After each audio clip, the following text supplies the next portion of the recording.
Shalom, selamat pagi, selamat menikmati hari baru, hari karunia Tuhan.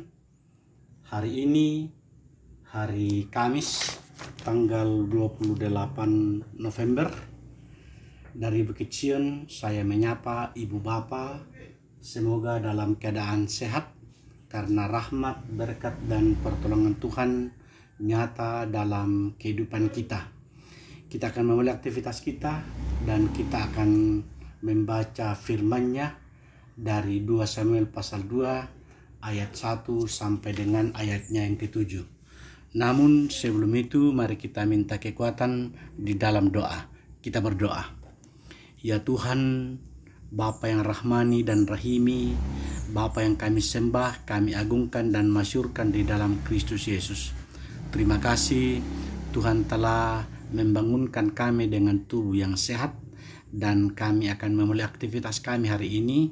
Tuhan kiranya berkenan melindungi dan menyertai kami. Kami akan membaca, mendengarkan, dan merenungkan firman-Mu.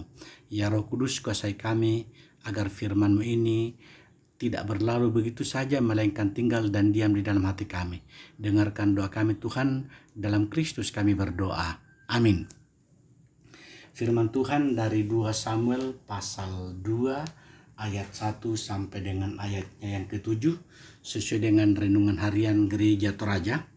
2 Samuel pasal 2 ayat 1 sampai 7.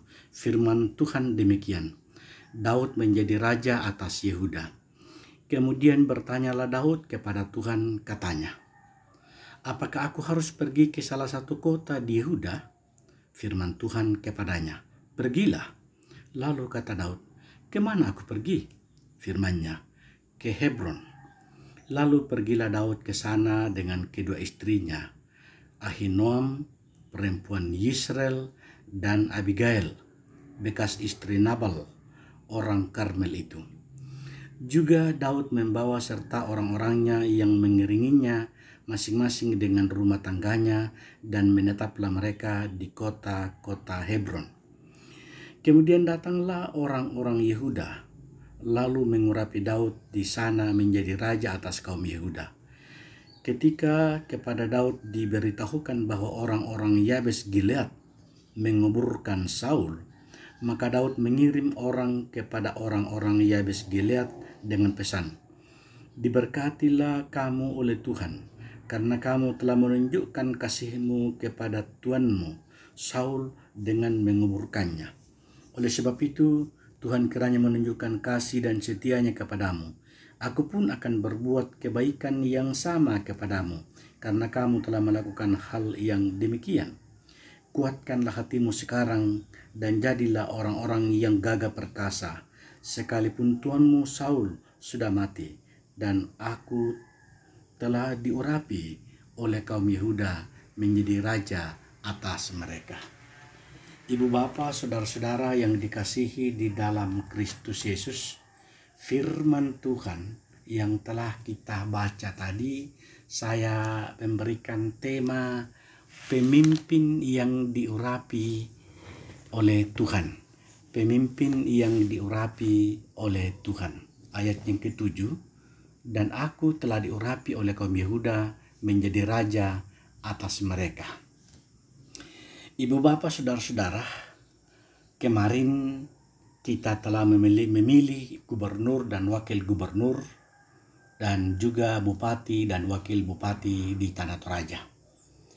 Menjadi gubernur atau bupati pastilah sesuatu yang diinginkan banyak orang, karena gubernur atau bupati seseorang yang memiliki kekuasaan besar dan bertanggung jawab atas kehidupan banyak orang. Sudah tentu kehormatan, pengharapan, dan berbagai fasilitas lain akan dimiliki oleh pemimpin itu, apakah gubernur ataukah bupati. Tetapi justru karena banyaknya kekuasaan dan tanggung jawab itulah yang membuat menjadi gubernur atau bupati bukanlah sesuatu yang gampang, sehingga asal mau saja. Bukanlah alasan yang baik untuk menjadi gubernur dan wakil gubernur. Demikian pun halnya menjadi pemimpin. bertanggung jawab atas kehidupan banyak orang. Itulah yang membuat jabatan seperti gubernur atau bupati atau pemimpin lain itu bukanlah sesuatu yang gampang. Tetapi tanggung jawab yang sebesar itulah yang membuat menjadi pemimpin tidak boleh sekedar dilihat hal-hal yang menyenangkan saja. Tuhan berkepentingan dengan jabatan itu. Tanggung jawab atas manusia lain juga menjadi urusan Tuhan. Tuhan mengasihi semua manusia siapapun dia, apapun rasnya, apapun golongannya, apapun kelompoknya, dan dimanapun dia berada. Dalam Alkitab dicatat bahwa jeritan orang-orang tertindas atau orang-orang miskin selalu mendapatkan perhatian Tuhan. Itulah yang terjadi dengan bangsa Israel. Mereka bisa keluar dari Mesir karena Tuhan mendengar jeritan mereka. Tuhan mendengarkan permohonan mereka. Itulah yang Daud lakukan dengan tepat. Ketika Saul telah tiada dan Daud adalah satu-satunya orang yang akan menggantikan Saul sebagai raja, Daud tidak dengan serta-merta mengambil kekuasaan itu. Tetapi ia bertanya kepada Tuhan, dia bergumul dengan Tuhan.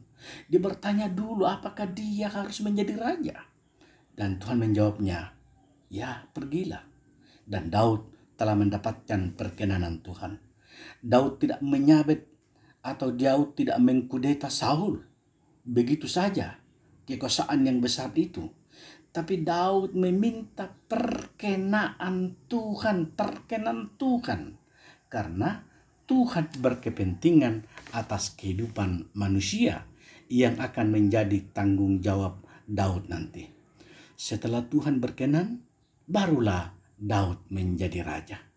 Daud tidak akan menjadi pemimpin bagi diri atau keluarganya sendiri, tetapi pemimpin bagi banyak orang. Demikianlah gubernur dan wakil gubernur kita nanti, bupati dan wakil bupati kita nanti adalah bertanggung jawab untuk semua orang dalam daerah kita. Oleh karena itu, setiap orang yang ingin menjadi pemimpin haruslah melibatkan Tuhan, menempatkan Tuhan dalam proses itu, bertanya kepada Tuhan. Ketika Tuhan berkenan, maka tugas sebagai pemimpin tidak akan dipikul sendirian, melainkan Tuhan turut juga terlibat dalam melaksanakan tugas itu. Keterlibatan Tuhan membuat segala sesuatu menjadi tidak mustahil. Keterlibatan Tuhan membuat pemimpin itu menjadi bersukacita dan damai sejahtera dinikmati dan dirasakan oleh semua orang. Amin. Mari kita berdoa. Ya Tuhan, Bapa yang rahmani dan rahimi, Bapa yang kami sembah, kami agungkan, kami masyurkan, kami muliakan di dalam Kristus Yesus. Terima kasih. Tuhan berkenan melindungi dan menyertai kami. Kami boleh mendengarkan firman-Mu. Kami boleh bersyukur atas firman-Mu. Kami boleh menyatakan sukacita dan damai sejahtera karena Tuhan memperkenankan kami boleh memilih pemimpin di daerah kami. Gubernur dan wakil gubernur, bupati, dan wakil bupati. Semuanya itu karena perkenan dan penyertaan Tuhan. Tuhan menunjukkan kepada kami melalui umat-Mu, memilih yang terbaik bagi kami. Bapa di surga, kami berdoa untuk aktivitas kami, kehidupan kami, pekerjaan kami hari-hari. Tuhan tolonglah, kasihani kami, lindungi kami, agar kami boleh bekerja, agar kami boleh beraktivitas, agar kami boleh bersyukur dan bersukacita atas segala kuasa, kasih, dan pertolongan-Mu. Lindungi dan sertai kami. Berkati dan lindungi pemerintah kami, berkati aktivitas kami, karena kami bersyukur, kami berdoa, kami meminta dan kami memohon di dalam Kristus Yesus Tuhan dan Juru Selamat kami bermohon. Amin. Demikian firman Tuhan. Selamat beraktivitas. Tuhan memberkati. Kure semangat.